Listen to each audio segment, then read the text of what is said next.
Entonces, nuestro siguiente tema, y lo primero que vamos a observar, y que ustedes vienen trabajando desde que entraron a estudiar en esta carrera, se conoce como ley de Ohm. ¿De acuerdo? La ley de Ohm no es nada más que la variación de voltaje. Entonces, ni siquiera la ley de Ohm, la ley de Kirchhoff, me decía, existe una determinada cantidad de elementos y esa cantidad de elementos van conectados a una fuente. Entonces, cada uno de estos elementos los voy a colocar como una diferencia de potencial. ¿Qué ocurre? ¿Qué ocurre si hay un voltaje de A con respecto a este punto que sea el infinito de mi tierra? Si aquí hay un voltaje 1, si aquí hay un voltaje 2, si aquí hay un voltaje 3, nosotros pudiésemos modelar esto como una integral. Entonces, la forma fácil como se solucionan los circuitos eléctricos o la forma inicial como se solucionan los circuitos eléctricos para los físicos es efectivamente esta. Entonces, ustedes decían, bien, si nosotros definimos la cantidad de voltajes como voltaje 1 igual a menos la integral de E punto de L, nosotros decimos que acá, dentro del objeto 1, donde está el voltaje 1, hay un campo eléctrico 1, aquí hay un campo eléctrico 2, o ni siquiera podemos decir que este es el campo eléctrico que los afecta a todos. Un campo eléctrico que los afecta a todos. ¿Lo observan? Bien. Si yo arranco o hago una línea y recorro, o hago este recorrido y vuelvo aquí, ¿cuál es el voltaje que tuvo que haber gastado? Según el concepto de integral de línea. Entonces, hagámoslo uno por uno. Ustedes ya saben la respuesta, ¿no? E punto de L2. Este es de L1 de L2. V3 sería menos la integral de E punto de L3. ¿Lo observan? Donde esto es de L1, de L2, de L3. Y podrían tener tantos elementos como ustedes quieran, ¿cierto? En un lazo cerrado. Si yo inicio en este punto y vuelvo a colocar en este punto, ¿cuál es el voltaje AB? Sería voltaje 1 más voltaje 2 más voltaje 3. ¿Estamos de acuerdo? Lo que querría decir que el voltaje, vamos a colocarle ni siquiera AB, voltaje en el punto. Lo que quiere decir que el voltaje en el punto sería menos la integral de E punto de L1 menos la integral de E punto de L2 menos la integral de E punto de L3, que debería ser igual a ¿cuánto? 0. ¿Por qué 0? Simplemente por el concepto de integral de línea. Y aquí aparece una nueva definición que dice que menos la integral cerrada de línea de E punto de L, que sería arrancar en este punto y volver a finalizar en este punto, es igual a conclusión sumatoria de voltajes igual a 0. Y esto es lo que nosotros llevamos trabajando desde que arrancaron la carrera. Se conoce como la ley de Kirchhoff de voltajes. Esta es la forma como inicialmente se resolvían todos los circuitos. Después se descubre la ley de Ohm, encontramos circuitos lineales, encontramos otro tipo de dispositivos como diodos, transistores que son no lineales y resolvemos sumatoria de voltajes exactamente igual a 0. Cuidado, esto solamente aplica cuando es estático el campo eléctrico. ¿Listo? De lo contrario, ustedes van a observar en los circuitos con motores, si aquí hay un motor, si aquí hay una carga y aquí hay una fuerza, o un torque, o un momento de inercia, que esto no es igual a 0. ¿Bien? ¿Listo? En los circuitos de motores, la sumatoria de voltajes no es igual a 0. Bueno, se hace una sumatoria de voltajes igual a 0, pero que hay un inducido. Eso lo veremos más adelante. ¿Hasta ahí alguna duda? Listo, pues es fácil, ¿no? Al final, yo tengo definido un campo eléctrico y tengo definido un voltaje. Pero en la vida real, ¿qué conocemos? ¿Qué es lo que podemos medir? Podemos medir es voltajes. O sea, medir campos eléctricos como lo va a intentar hacer Frank, Luisa, y no recuerdo quién más, creo que Diego. Intentar medir el campo eléctrico con un sensor o hacer un sensor de campo eléctrico es más complicado que hacer un sensor de voltaje. Porque tenemos elementos lineales en el sensor de voltaje. Así que la forma más sencilla es, conociendo los voltajes, calcular el campo eléctrico. Bien, ¿cómo hago eso? Pues en 3 dimensiones yo diría que si el voltaje es igual a la integral o a menos la integral de E punto de L, ¿cierto? ¿Cuál es la operación inversa a la integral de ese E punto de L? Supongamos que se está moviendo en una sola dimensión. ¿Listo? Supongamos que se está moviendo en una sola dimensión. Lo que querría decir que ese voltaje sub x, la derivada del voltaje sub x con respecto a ¿qué? A x, ¿cierto? Debería ser igual a el campo eléctrico. Bien, eso no está claro. ¿Qué ocurre si intentamos generalizarlo? Esto sería el campo en x. Si intentamos generalizarlo, el campo en y me daría menos la derivada del voltaje en y con respecto a y. O ni siquiera, solamente del voltaje con respecto a x, solamente del voltaje con respecto a y. ¿Por qué razón? Porque esta función puede ser una función que depende de x, de y y de z. Entonces cuando la derive con respecto a x, la derive con respecto a y o la derive con respecto a z, encontraría cada una de esas. Esa sería únicamente la variación. ¿Pero qué tiene que ver la variación con la dirección vectorial? Pues que si ustedes se colocan en un punto e intentan observar el campo eléctrico, por ejemplo, para una carga puntual, ¿en dónde el punto o en dónde el campo eléctrico de esa carga puntual es máximo? Sara.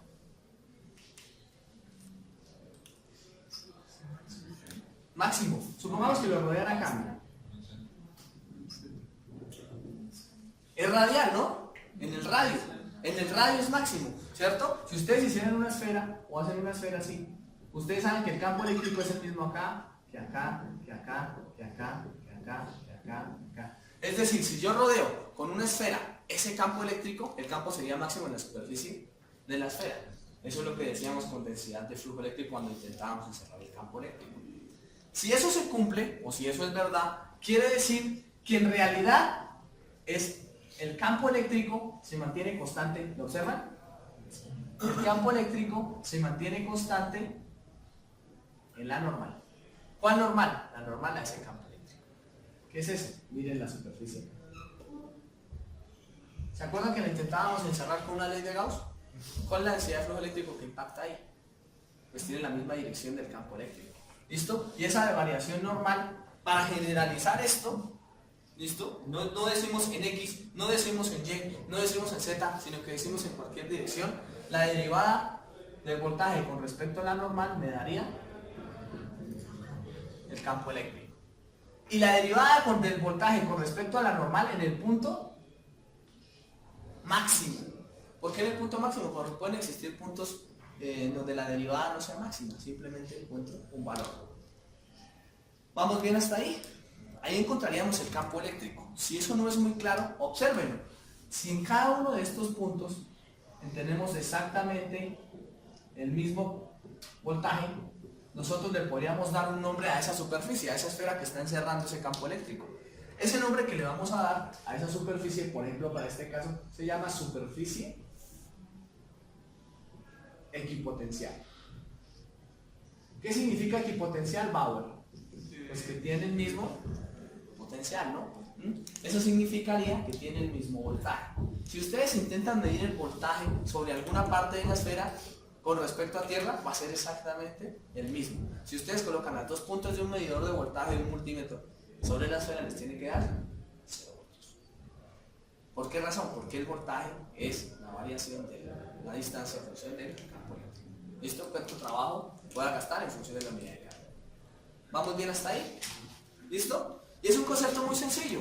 Bueno, ¿dónde el voltaje con respecto a la normal es máximo? ¿Cuál es ese concepto matemático? Pues existen varios conceptos de derivada en función vectorial. Entonces, cuando ustedes tenían sus cursos de cálculo diferencial, les decía que la derivada del voltaje con respecto a la normal era igual a una derivada diferencial.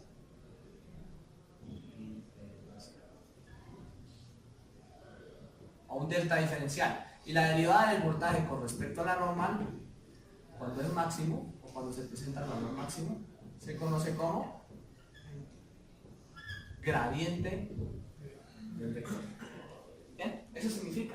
Entonces el gradiente simplemente es la derivada máxima, pero en las tres dimensiones. ¿Cómo definíamos el gradiente? Pues afortunadamente tenemos el operador Nabla. Y el operador Nabla nos dice que era ¿qué? La derivada con respecto a x en la dirección x más la derivada con respecto a y en la dirección y más la derivada con respecto a z en la dirección z. En coordenadas cartesianas, ¿no? ¿Cuál es el coordenadas cilíndricas?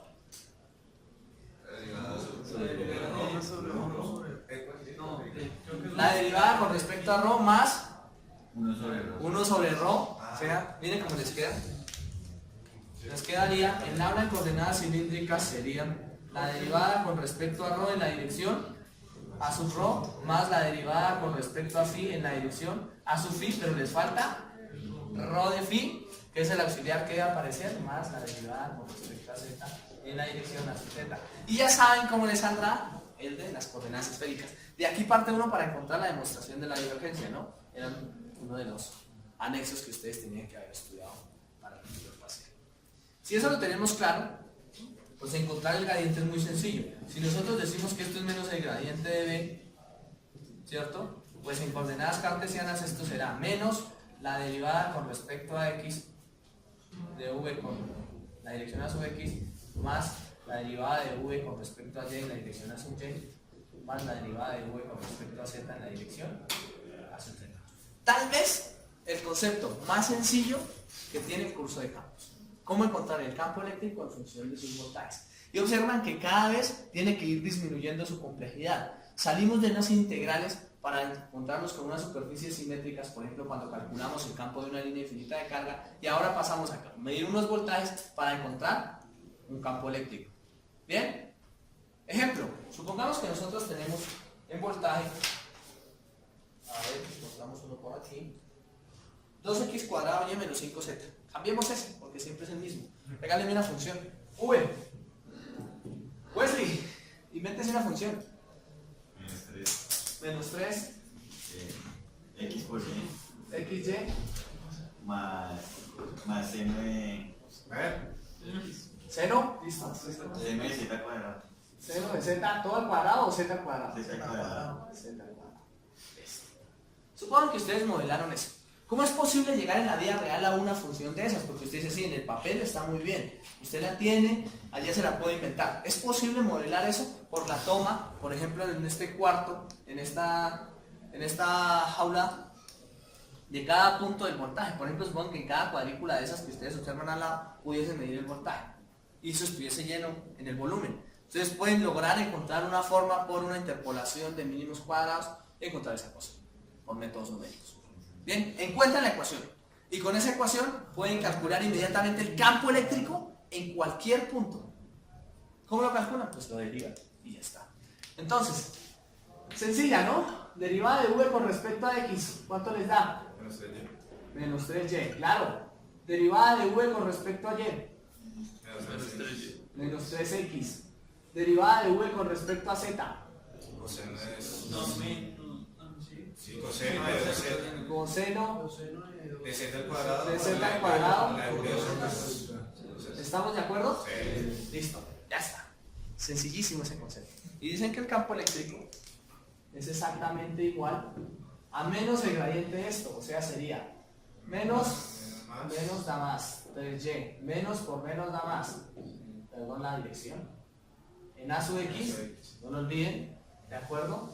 Más 3x en la dirección, a sub y, menos 2z coseno de z al cuadrado en la dirección, a sub y. Ya está.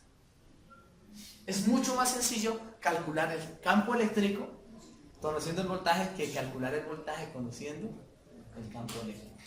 ¿Estamos de acuerdo? Pregunta, ¿cuál debería ser el de L para que este me dé este?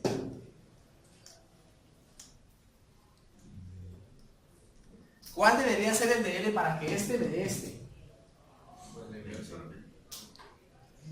¿Lo vieron? Si yo puedo llegar de acá hasta acá, ¿cómo hago para llegar de acá hasta acá? Integrando, ¿no? Por eso les pregunto, ¿cuál es el de L? Voltaje es menos la integral de E punto de L. E, ya lo conozco. ¿Cuánto es el de L? El de siempre, ¿no? Ahí no hay que confundirse. El mismo de siempre. De L es de X en a sub X más de Y en a sub Y más de Z en a sub Z. Cuando hagan el producto punto, pues integran esta Z, esta Y, esta X. Y ya lo tienen. Y los límites, pues como no tenemos numérico en este momento, no estamos hallando el valor del voltaje ni el campo eléctrico en un número, en un punto, pues lo dejamos en función de sus letras. ¿Estamos de acuerdo? ¿Vale? ¿Está ahí? Eso que quede clarísimo. Entonces, en realidad, el concepto de voltaje o diferencia de potencial es demasiado sencillo. No es nada más que una integral y el concepto de campo eléctrico no es nada más que un gradiente. ¿Clarísimos con los gradientes? ¿Listo? ¿No tenemos problemas con las derivadas? Pues ya está. Esto es básicamente lo que nosotros tenemos en